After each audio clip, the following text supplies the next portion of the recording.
Assalamualaikum warahmatullahi wabarakatuh. Halo teman-teman semua. Perkenalkan, nama kelompok kami Khadijah absen 11 dan Umi Arifah absen 32. Kami akan menjelaskan mengenai kependudukan Jepang di Indonesia. Untuk lebih jelasnya, simak video berikut ini ya. Awal pendudukan Jepang di Indonesia. Pada 11 Januari 1942, Jepang menyerah Hindia Belanda dan berhasil menguasai Tarakan, Kalimantan Timur. Dan pada 8 Maret 1942, Belanda menandatangani Perjanjian Kalijati yang berisi penyerahan seluruh wilayah kekuasaan Belanda di Hindia Belanda tanpa syarat kepada Jepang. Jepang juga melakukan berbagai upaya yang dapat menarik simpati bangsa Indonesia karena Jepang sangat membutuhkan Indonesia sebagai pemasok sumber daya alam dan sumber daya manusia potensial untuk membantu Jepang dalam Perang Asia Pasifik. Beberapa upaya yang dilakukan Jepang diantaranya mengaku sebagai saudara tua bangsa Indonesia, mengizinkan bangsa Indonesia untuk menggunakan bahasa Indonesia, menyanyikan lagu Indonesia Raya, dan mengibarkan bendera merah putih. Bersikap baik kepada bangsa Indonesia, mengganti semua nama jalan dan gedung dengan nama dalam bahasa Jepang, dan yang terakhir membentuk gerakan 3A. Kebijakan pemerintah Jepang di Indonesia. 1. Bidang politik pemerintah. Membagi wilayah Indonesia menjadi 3 wilayah pemerintah militer. Jepang mengganti Majelis Islam A'la Indonesia (MIAI) Masyumi pada 1943, mengangkat tokoh politik Indonesia ke dalam struktur pemerintahan, dibentuknya Jawa Hokukai atau Himpunan Kebaktian Jawa pada 1 Januari 1944, dan yang terakhir, membentuk Badan Pertimbangan Pusat atau Jo Sangiin 1 Agustus 1993. Yang kedua, bidang ekonomi. Membentuk KUMIAI, Koperasi Pertanian. Bangsa Indonesia dipaksa menanam tanaman jarak. Sumber daya alam Indonesia dikuras habis untuk kepentingan pemerintah Jepang. Lalu yang ketiga, bidang sosial budaya. Membentuk Tonarigumi, membentuk Romugyokai, memasukkan kurikulum ala Jepang, mendirikan pusat kebudayaan yang disebut Keimin Bunkashi Diso, melakukan propaganda. Yang keempat, bidang pertahanan dan militer. Pemerintah Jepang sangat ketat mengawasi aktivitas para tokoh pergerakan nasional. Jepang menugaskan polisi rahasia Kampetai dalam masyarakat Indonesia untuk mengawasi gerak-gerik bangsa Indonesia. Polisi rahasia ini sangat kejam. Siapapun yang dianggap mencurigakan akan segera dihukum. Jepang membentuk berbagai organisasi militer dan semi-militer, yaitu PETA, Pembela Tanah Air, Seinendan, Kei Bondan atau Barisan Pembantu Polisi, Barisan Pelopor, Fujinkai atau Barisan Wanita, Gakukotai atau Laskar Pelajar, dan yang terakhir, Heiho atau Barisan Cadangan Prajurit. Perlawanan terhadap pemerintah Jepang. Yang pertama, perlawanan kooperatif.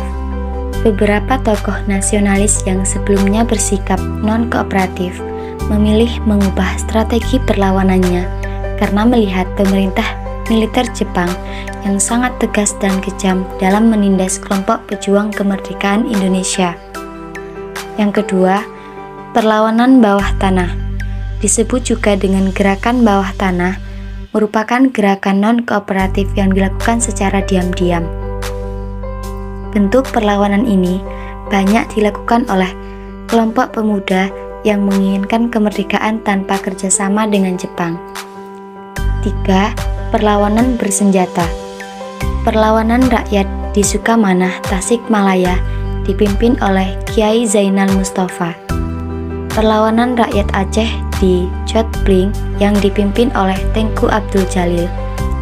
Perlawanan Indramayu dipimpin oleh Haji Handrian pada April 1944. Perlawanan Peta di Blitar terjadi pada 14 November 1944 dipimpin oleh Supriyadi. Berakhirnya masa pendudukan Jepang di Indonesia. 1. Janji memberikan kemerdekaan kepada bangsa Indonesia. Menjelang akhir 1944, Jepang mulai mengalami kekalahan dari sekutu. Wilayah-wilayah jajahannya mulai dikuasai kembali oleh sekutu. Jepang melakukan berbagai upaya, yaitu memberikan janji kemerdekaan yang diucapkan oleh Perdana Menteri Koiso dalam sidang istimewa Parlemen Jepang pada 7 Agustus 1945. 2. Pembentukan BPUPKI.